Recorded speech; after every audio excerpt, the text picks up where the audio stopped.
প্রথমে যেদিকে নজর রাখবো, আরজিকর ধর্ষণ খুনে দোষী সাব্যস্ত সঞ্জয় রায় সোমবার সাজা ঘোষণা হবে। বিচারক অনির্বাণ দাস শিয়ালদা আদালতে এমনটাই জানিয়েছেন। সোমবার সাজা ঘোষণা হতে চলেছে সঞ্জয় রায়ের। আরজিকর ধর্ষণ খুনে দোষী সাব্যস্ত সঞ্জয় রায়, মূল অভিযুক্ত সঞ্জয় রায়কেই দোষী সাব্যস্ত করল শিয়ালদা আদালত। সোমবার সাজা ঘোষণা করবেন বিচারক অনির্বাণ দাস।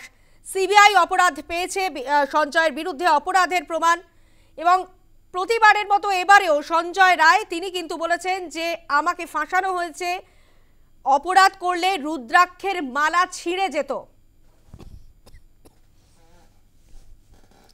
এমনই বক্তব্য সঞ্জয় রায়। আরজিকর ধর্ষণ খুনে দোষী সাব্যস্ত সঞ্জয় রায়, মূল অভিযুক্তকেই দোষী সাব্যস্ত করল শিয়ালদা আদালত।